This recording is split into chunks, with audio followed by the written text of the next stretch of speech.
warahmatullahi wabarakatuh. Perkenalkan, nama saya Sri Rahayu dengan NIM 22862206016. Yang terhormat Dr. Mawardi SSI MPD selaku dosen pengampu mata kuliah Ilmu Pendidikan. Pada kali ini saya ingin sedikit mempresentasikan materi dari konsep dasar ilmu pendidikan. Adapun hakikat pendidikan, yakni ilmu pendidikan adalah suatu kumpulan pengetahuan atau konsep yang tersusun secara sistematis dan mempunyai metode-metode tertentu yang bersifat ilmiah yang menyelidiki, merenungkan tentang gejala-gejala perbuatan pendidikan atau suatu proses bantuan yang diberikan oleh seorang dewasa kepada anak-anak yang belum dewasa untuk mencapai kedewasaannya, dalam rangka mempersiapkan dirinya untuk kehidupan yang bermakna. Adapun pengertian dasar pendidikan, 1. Pendidikan adalah aktivitas dan usaha manusia untuk meningkatkan kepribadiannya. 2. Pendidikan adalah proses anak didik berlangsung sampai anak didik dewasa. 3. Pendidikan merupakan perbuatan manusiawi, yaitu pergaulan antara orang dewasa dan orang yang belum dewasa. 4. Pendidikan juga berarti lembaga yang bertanggung jawab menetapkan cita-cita atau tujuan pendidikan. Adapun unsur-unsur pendidikan, yakni mencakup unsur tujuan pendidikan, unsur siswa atau peserta didik, unsur guru atau pendidik, dan unsur lingkungan. Unsur tujuan pendidik menurut Langeveld dalam bukunya Big Novel Theories Pedagogik, yaitu tujuan pendidikan dibedakan atas 5 tujuan, yaitu tujuan umum, tujuan khusus, tujuan sementara, tujuan perantara, dan tujuan insidental. Adapun unsur siswa atau peserta didik, yakni setiap orang yang menerima pengaruh dari seorang atau sekelompok orang yang menjalankan kegiatan pendidikan, sedangkan dalam arti sempit, peserta didik ialah anak atau pribadi yang belum dewasa yang diserahkan kepada tanggung jawab pendidik. Adapun unsur guru atau pendidik ialah orang yang memikul tanggung jawab untuk mendidik.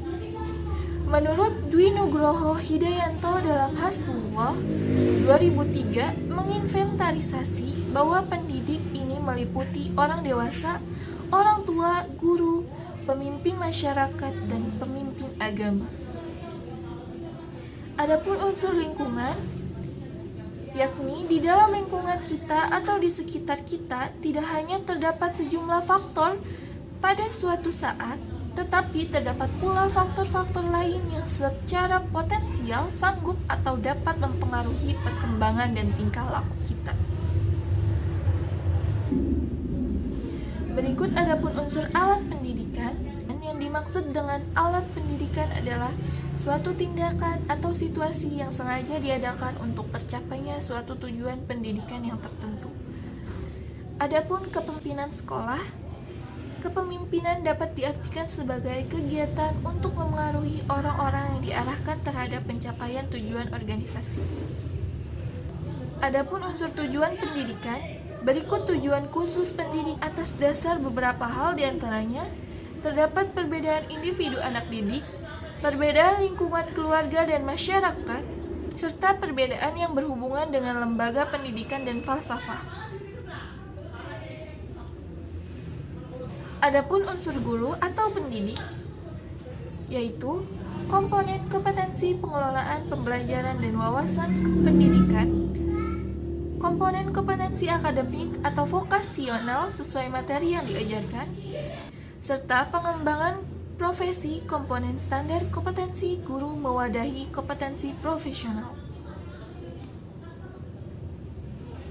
Adapun unsur siswa atau peserta didik, Wina Sanjaya 2006 mengemukakan bahwa ada beberapa asumsi perlunya pembelajaran berorientasi pada aktivitas siswa, yaitu asumsi filosofis tentang pendidikan, asumsi tentang siswa sebagai subjek pendidikan, asumsi yang berkaitan dengan proses pembelajaran.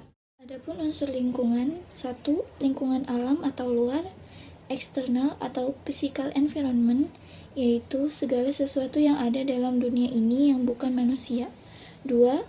Lingkungan dalam atau internal environment, yaitu segala sesuatu yang telah termasuk ke dalam diri kita yang dapat memengaruhi pertumbuhan fisik kita. 3. Lingkungan sosial atau social environment, yaitu semua orang atau manusia lain yang memengaruhi kita.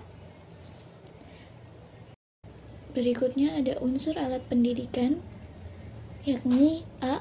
Perbuatan pendidikan mencakup nasihat, teladan, larangan, perintah, pujian, teguran, dan hukuman. B. Benda-benda sebagai alat bantu mencakup meja, kursi, papan tulis, penghapus, kapur tulis, whiteboard, buku, dan peta. Selanjutnya ada kepemimpinan sekolah. 1. Mampu memberdayakan guru-guru untuk melakukan proses pembelajaran dengan baik. 2. Dapat menyelesaikan tugas sesuai waktu yang ditentukan.